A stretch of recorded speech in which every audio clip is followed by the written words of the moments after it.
MissSuRoy. Welcome back to my channel. So I make videos about travel, lifestyle and college, and today I'm going to be talking about all my budgets as a student at Manipal University slash as a hostel student at Manipal. So I am staying on, as of now I'm in Mumbai, but I do stay on the main Manipal Karnataka campus. So it's a video about expenses, and if you're a parent, how much expenses does the child need, and if you're a student, how much expenses should you plan and how should you plan your expenses basically. Without further ado, let's jump into this video, and make sure to subscribe to this channel and also follow me on Instagram, because I upload a lot of content from in and around Manipal that you might like or your friends might like. So let's head into this video. If you are a student, the two major expenses that you'll have is accommodation and food. So both of these expenses I've talked about in my previous videos, which is one is my hostel room tour and one is the mess review.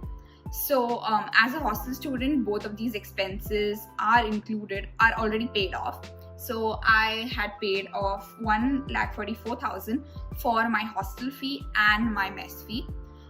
So if you're someone who is not staying on campus and who's staying off campus but still wants to have food at mess, I've also mentioned about the prices and how does that system work in my previous video as well.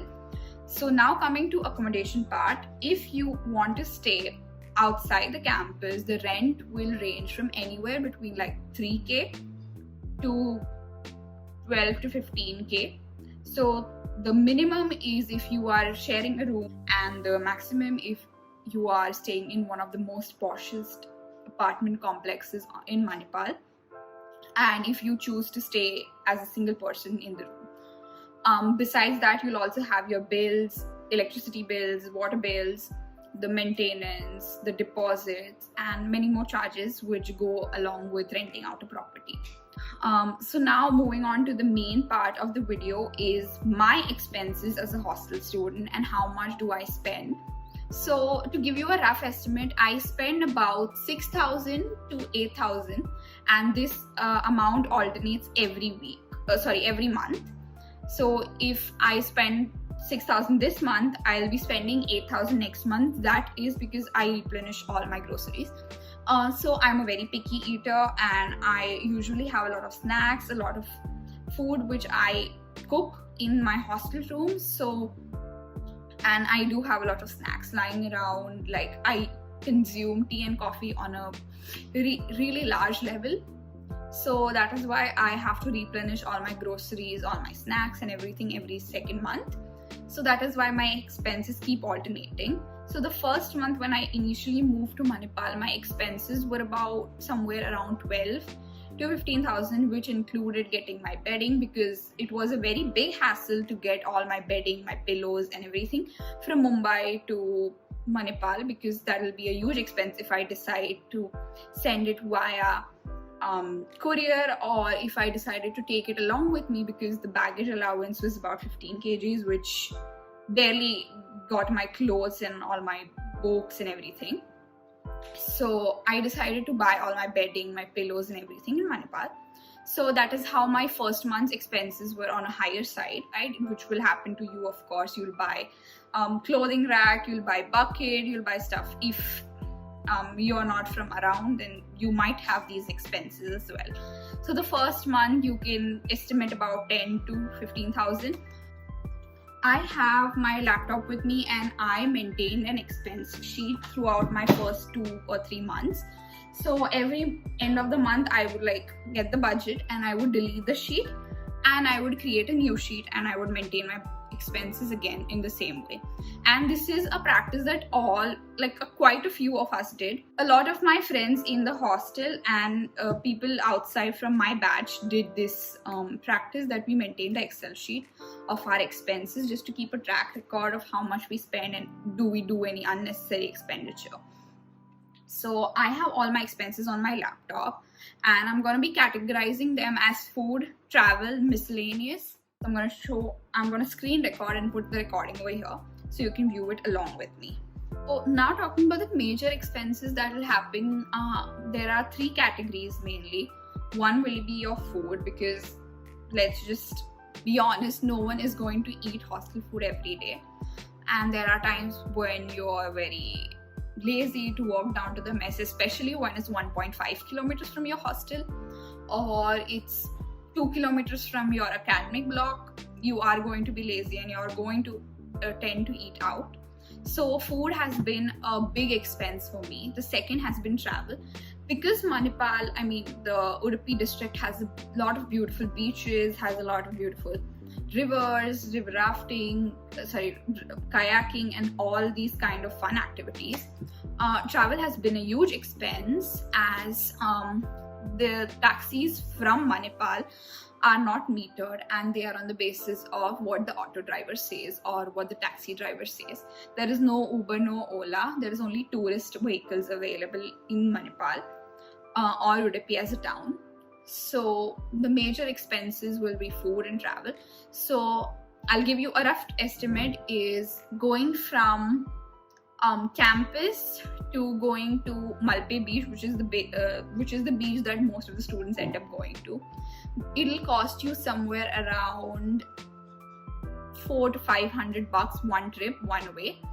So that is how expensive travel is. As we can see here, the first 3 expenses do talk about the fact that I spend money on food.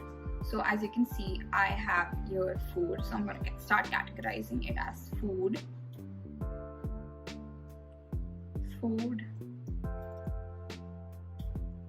and auto as travel,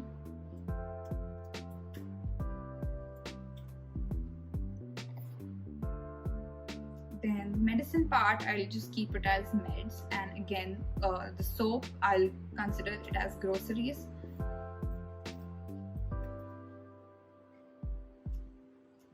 Again, food,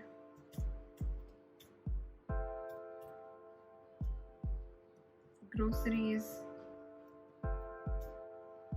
So this is how I'm gonna edit the entire sheet, and then at the end I'm gonna show you a bar graph or a data visualization of what expenses do I have throughout the month, and I'll just keep doing this right now.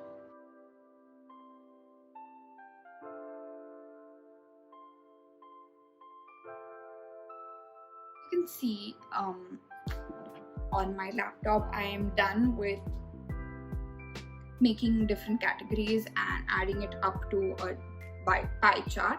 So I'm just going to show you the total expenses for the month, and I'm going to show you break it down into percentages, and also give you the miscellaneous categories that have not been listed on this. So moving on, so you can see the first category is groceries.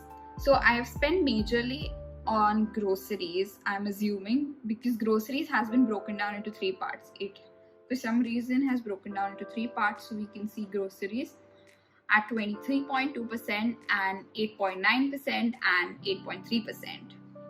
Then we can see the second largest expense has been travel, because I think this was the exam month and we had to take autos back to class quite often. So the travel has been the second highest expense, and the third expense has been food, which is basically eating out.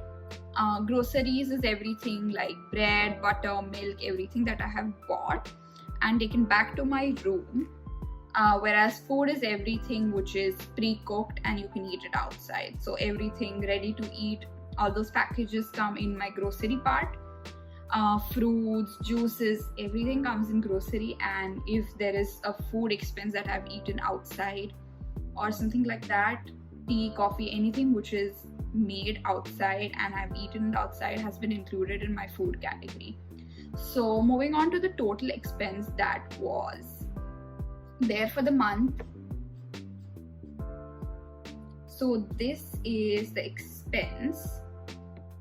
As you can see, it's in the range from C1, which is the amount column, and till C115, which is the end of my expense.